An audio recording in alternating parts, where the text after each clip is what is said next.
Thank you all for joining us for this episode of This Ability Podcast. I'm your host, Mary Baudoin, and joining us today is Jayce Romero. Thank you for joining us, Jayce, as well as your interpreter, Ms. Shirley Delahousie, who will be interpreting for you.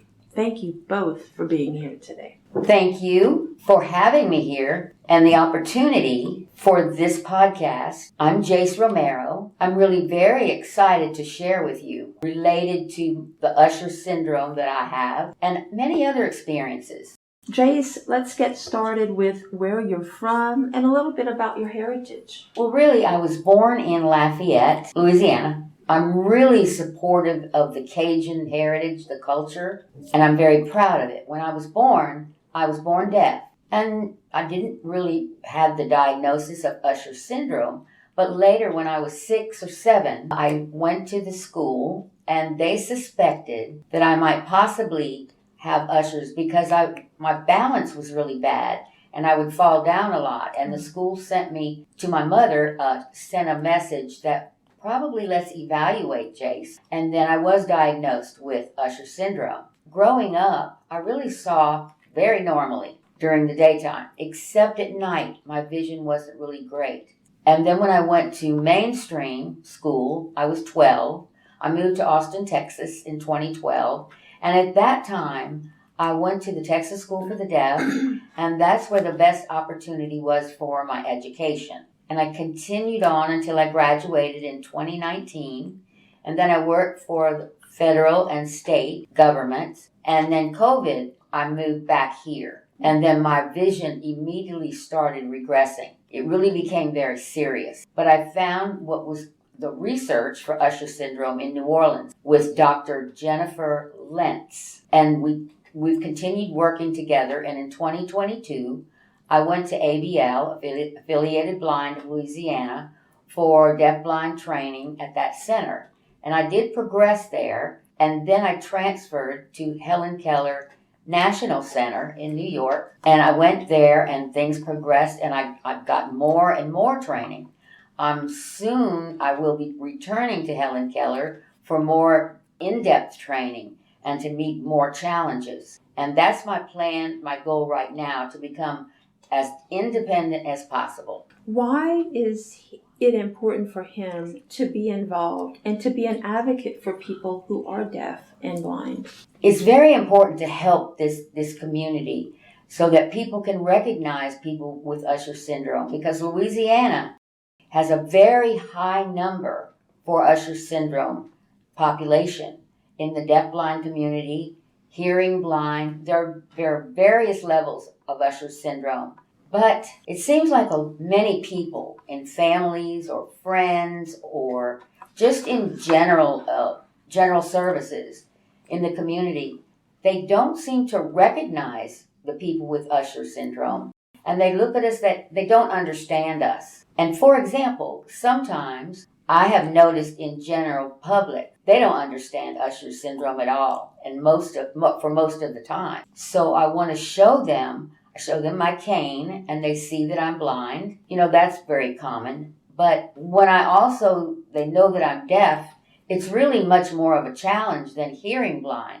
Because the hearing, they can talk still, they can hear, but it's hard for people. Many people do try to learn new things in the community, but we want to make the community feel like it's a unit. And my goal in educating the community is so that people would know and recognize Usher syndrome, so that will spread the word. It's very important for that exposure. I know that he was diagnosed with Usher syndrome, and for our audience members who are listening who are not familiar with it, I'd like to just briefly provide an overview. It's a rare genetic disease that affects both hearing and vision. It causes deafness and hearing loss and eye disease called retinitis pigmentosa. Sometimes it also causes problems with balance, which Jayce said he did experience. People with Usher syndrome are born with it, but they usually get diagnosed as children or teenagers. And there are 3 types of Usher syndrome, and each causes a different mix of health problems. Usher syndrome is caused by changes in genes. It's an inherited genetic disease, which means that these genes can get passed down from parent to children. When you were diagnosed, Jayce, with Usher syndrome, what was your parents' reaction? That's a good question.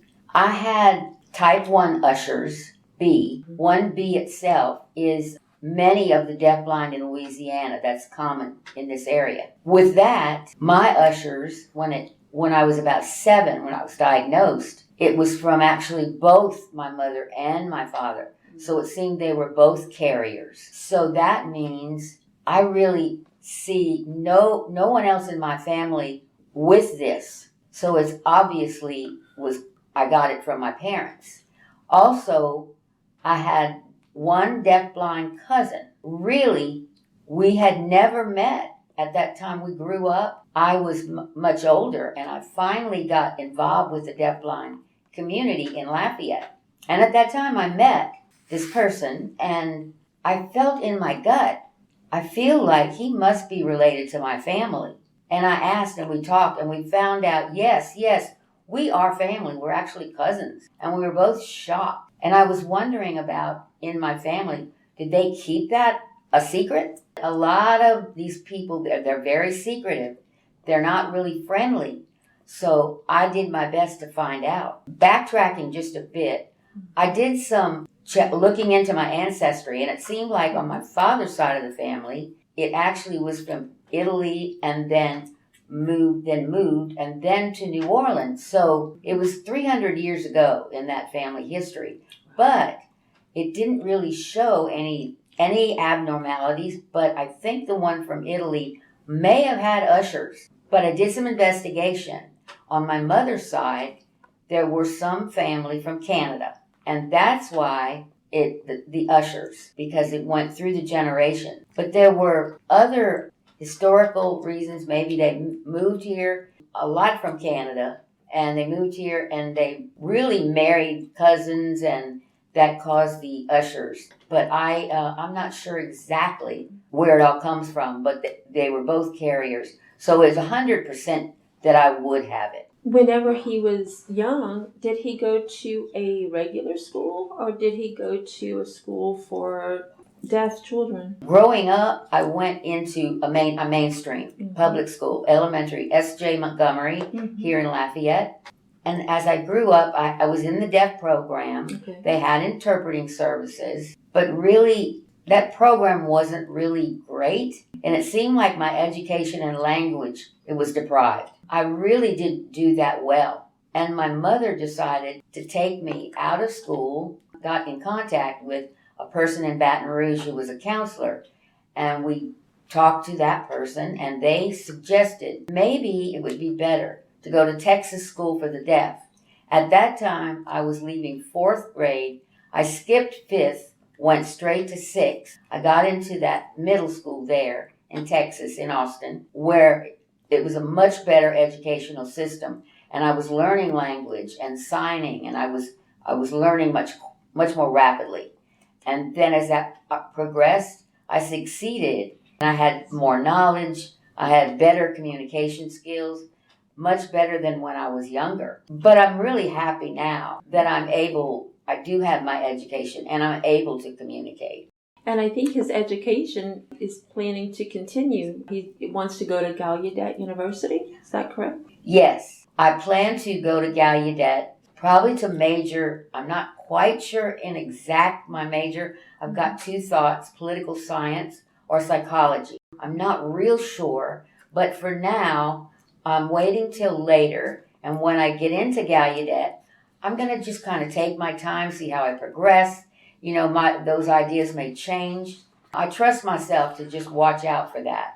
But I'm sure that Gallaudet already has a disability office there. So I'll have access to brailing, tactile interpreting, and I have been in touch with some of the people there. And I feel like that's going to be the best place for me. Other locations, it seems like they don't have the services the way Gallaudet does. And he also mentioned to me that he plans to attend the Helen Keller conference or some type of a school, a workshop. Can he tell me more about that? Yes, I'm going back to 2023. I did get into Helen Keller National Center, Training Center, for DeafBlind training at the center, and I progressed, but I had prior training at Affiliated Blind of Louisiana. Then I went to Helen Keller and got more training. I was there for about 3 months, and then when I finished that training, I came back home, and I got a report for my training, and I looked that over, and I said, oh,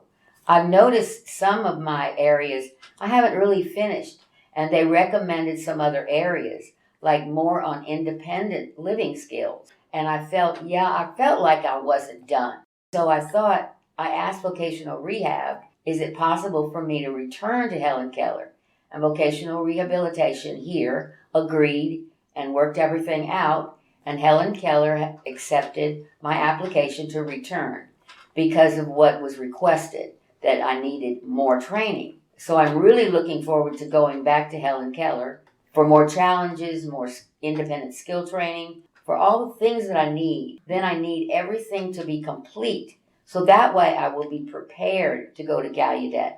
So number one, I need independent skills. I need to finish that so that I'll be ready to go to Gallaudet. I convinced vocational rehab I want the number one on independent living skills. I need to complete that part so that Gallaudet would be a better match for me. And they agreed. I have a good relationship with vocational rehab. I know sometimes they tend to say no, maybe in the future. I've stayed relentless with them. What resources or tools have been most helpful to you having Usher syndrome, or organizations that have been very helpful? I use ICC. They provide the equipment like iPads needed for my vision loss without me having to pay anything. For example, the iPhone, it's like $1,000. That's a really good expense. But if it's a phone that I can't see, I've checked with ICC and they cover that. And it makes it really zoom so that I'm able to read on my phone. Makes it accessible for me. Same thing with the laptop. I need to use that. They do provide CCTV, like reading the newspaper or reading a magazine or for enlarged print, and I can see that better. I use that occasionally. Helen Keller does have the resources, and Gallaudet will have them. And vocational rehab provides a lot of those resources. I used to be able to read books, but now my vision is really declining. So I'm using the iPad, and I screen shoot, and then if it's not a book, I use iBooks and read it on the internet. So it keeps me busy, and I can adjust the text size and colors so that it's comfortable for me to be able to see, to keep me busy. And also I use a magnifying glass, and sometimes it depends on exactly what I'm looking at.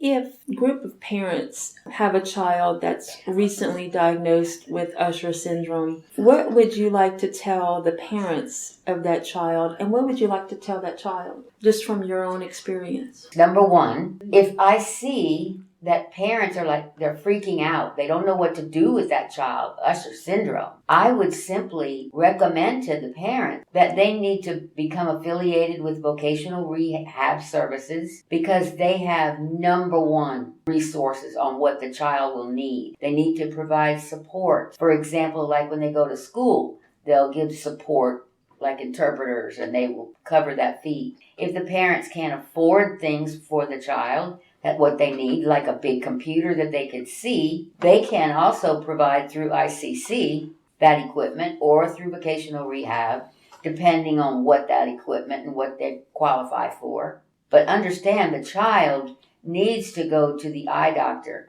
on a regular basis. If you Usher syndrome, I suggest that you do that, because there are special things for research, and possibly there'll be a cure someday. So make sure that the parents don't oppress the children. I want to see the children, be happy and know that they have opportunity. It's hard, yes, but they can go through this. My experience, my parents, they don't really understand Ushers. but they're still trying to deal with it. They know that I have ushers. They know that I can't see at night. They did give some support, like they would guide. But during the daytime, I get along fine. But it's varying things that I have been through, a lot of frustrations. A lot of things have been okay due to my vision loss. My parents have tried to learn, but I've noticed that my grandfather, he really is very curious, and he observes what is ushers.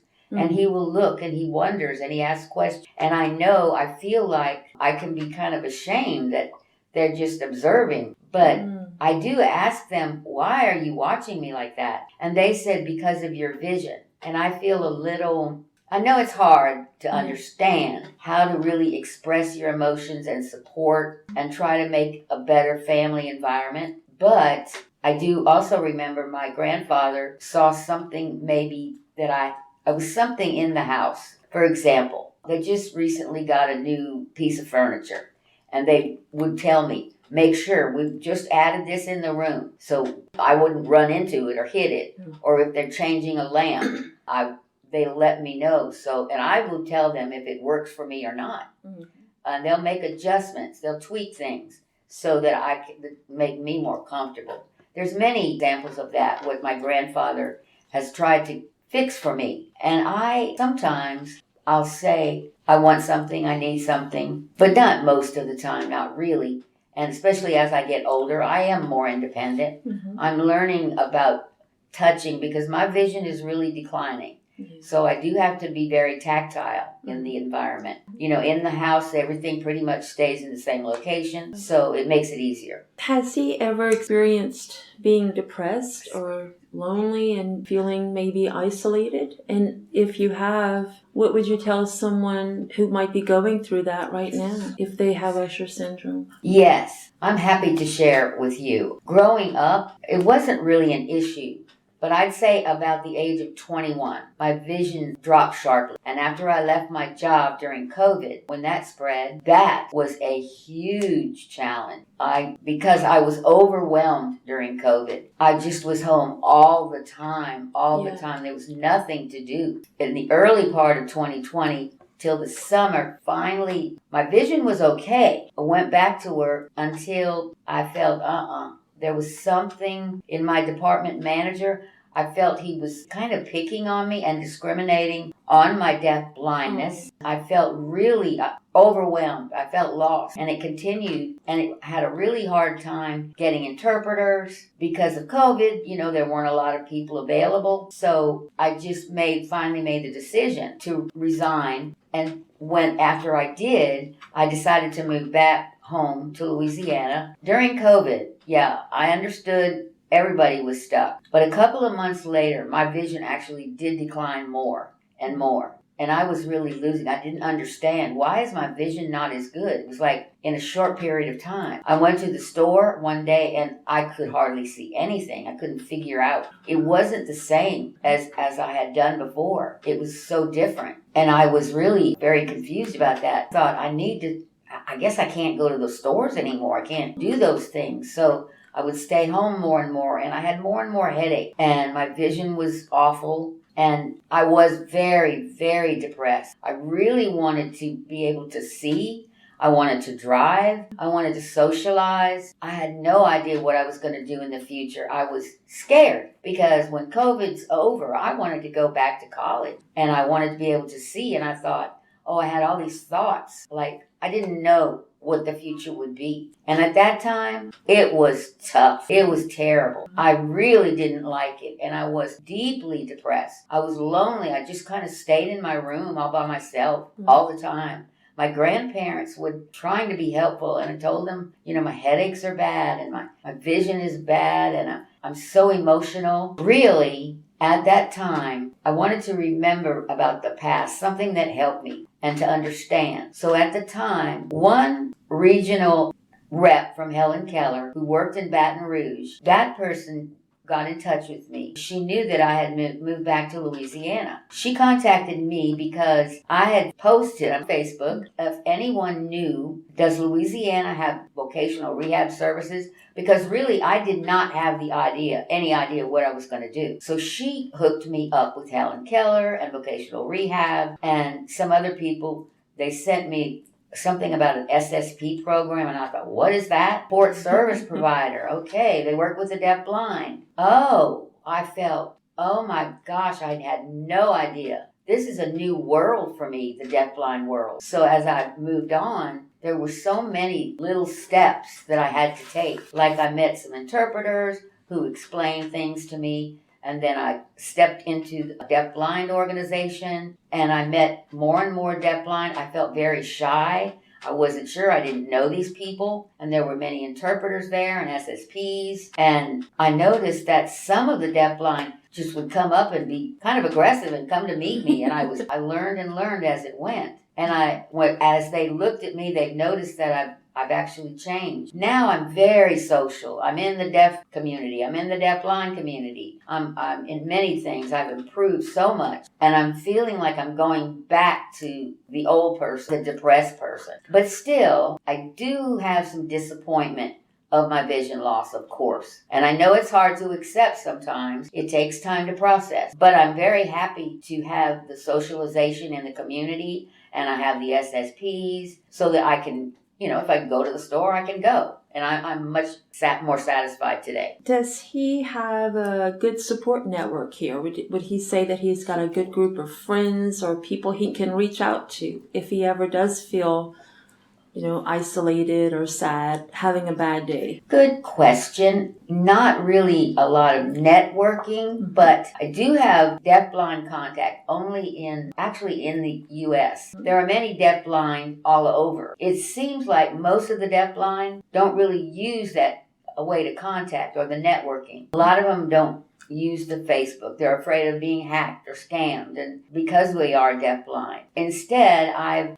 still go to the deafblind groups in Louisiana for events, and we socialize, and I feel I have trust in that. But I'm thinking, I did ask some of the other deafblind individuals who are totally blind already, their experiences of eventually losing their sight. And I've learned from them. All their stories are different. It's maybe as they grew older or for many different reasons. I've learned from them as well. And they have exposed me to the same. And I'm getting to be more confident in it. If he could change one thing about public perceptions of deaf-blind individuals, what would it be and why? Honestly, I see a lot of people look at the deaf-blind. The feeling is kind of an insult, but it's a fact that most people tend to look deaf-blind. Ooh, boy, you limited in your life. But people are wrong. In my opinion, deafblind have varying degrees of things they can and cannot do. But they will have something that will make people wake up. Just wake up. For example, one deafblind in the past sighted person could fish, and as he got older, his eyes were getting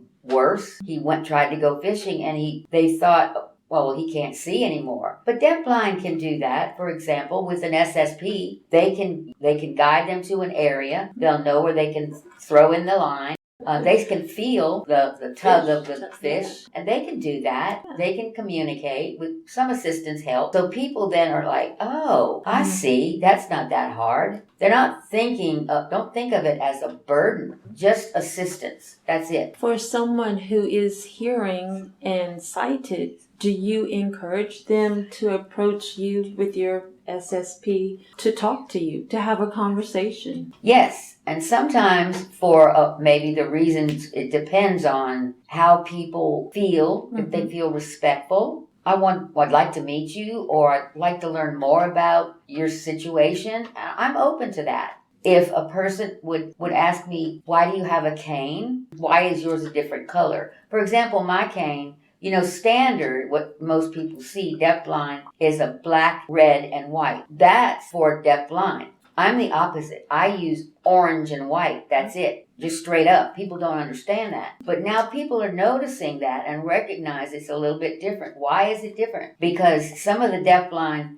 notice that if they who do have some sight. But the orange and white, that's for safety. What does it mean? If at night, if I'm using my cane at night, a person can see it because it's almost like neon. And people that want to ask questions about that, I am happy to share and explain what Ushers is, what it looks like, how it feels, and people can learn from that. Some people don't really say anything. I get that. And some people are awkward. They're not sure how to ask a question. And sometimes people are just really, they ask some silly questions. For example, they ask me, you can see the letters? And I feel like, that's just it's kind of insulting. So sometimes I'll say, yeah, I can see, or no. But when I say no, I'll say, can you please tell me what it says? Can you read it to me? And then people sometimes won't help. Some people do, they're willing. It varies. It's very sticky. What should they do? Or what should they say? So I just kind of be quiet. Is he afraid of anything? Well, I'm fearful for a knife, kitchen knives. I worry a lot. And I'm very careful. I'm making sure how I'm holding things that I'm fixing to cut. In the kitchen things, I'm fearful. Yeah. And when I go to Helen Keller for the training, they're going to be training me in that area. And I did ask a deafblind teacher, do you mean that hot pot, we're just going to go ahead and hold on to the pot? Oh, no. You're going to have like the kitchen mittens so I won't burn my hand. Yeah, I'm a little fearful of it. It's going to take time, and I'll get used to it. Yes. And another thing I feel a little fearful of at night because I really can't see. They do have some lamps, outside in the dark, but I'll definitely have to use my cane. But where am I going? I can't really see. So that's kind of scary. That's why I experienced that in New York before. If I wanted to meet my SSP at a certain place, I'll look on my phone where to go, and I'd use my cane, and I'd look on the GPS to show me the area, and then I would meet up. And then it was fine. But I'm learning to be more independent without somebody to have to depend on. Like everybody else is independent, and I want to be that way too. So I'm going to challenge myself. Jayce, what does the future hold for you? In the future, I don't know, but my dream job, psychologist for mental health, work with deaf-blind community, or politics. Yes, politics, but I know that's really hard. It's hard to get a job. For example, I want to be the president of the United States. That's why I think a lot about if we really could. That would be first in history, a deaf-blind president. But for now, no, I really don't think so. But how people would see me, if I wanted to be the United States president, I'd have to spread the word, make speeches to get everyone's attention. And then they might consider voting for me. But that's dicey. I'm not sure. That's not my goal. I'm not saying that. But I would like to be involved in some area of politics. That sounds interesting. Is there anyone that inspires him? And if so, who? Yes, one especially, Helen Keller, inspires me because her words, who she was such a challenge. Back then, many years ago, that was a hard life. Then today, with all what we have tools, we have brailing, we have technology, computers, just so many different opportunities and programs like Helen Keller National Center. So it makes the deafblind their life much easier. And now we have SSP services and vocational rehab support. In the past, that was not. We had to have a mentor through Helen Keller. It was a major ordeal, and the teacher became your advocate. And now, back then it was very difficult. It has really progressed. It's much better now. But we have to thank her for her history and the inspiration to the deafblind community. She's one of the best role models. So our interview is wrapping up. Is there anything that you'd like to discuss, talk about, that I did not get to ask you? I think there was a question maybe at the end. Was there something else that I had discussed before? How has being part of the deafblind community influenced your personal growth and sense of identity? When I learned from an interpreter, told me about the deafblind support group, I hadn't a clue about that group. I didn't know that deafblind community really existed. And then that person told me, and I went to their meeting, and I looked around the room, and there was a lot of people from the deafblind community. And I would see all these tactile interpreting speakers and deafblind sharing their emotions and their feelings and their concerns. And I did meet a lot of people there that day, and they introduced themselves to me. And it was interesting because we all had the same issue. We had Usher Syndrome. So I continued to go back to their meetings. I didn't quit because I'd see the deafblind, and I'm deafblind. So I wanted to make sure that what helped me to get out of the house and stop the isolation. And I learned many new things from other deafblind people. They would share other deafblind events. So I caught on to all that information, and I felt really inspired, and I appreciated it and being able to get out. And some deafblind would say, they would give me advice, and I'd take that and I'd make some adjustments. For example, to go ahead and sign for the deafblind, the tactile, but I was very awkward with it. I wasn't sure. And I was pulling onto their fingers, and they're like, no, it's not right. It's just a light touching. Just a regular signing. So I tried my best, and I made a lot of mistakes. And so I'd ask people to come, and I'd say, can you interpret for me? And the deafblind would say, please, I understand. I'll be patient with you. So with their help, I learned as I went on, and I could see it somewhat, but my eyes were declining. And I felt, I'm going to go ahead and start tactile signing because I've got to learn this. So I felt better with it. I felt okay.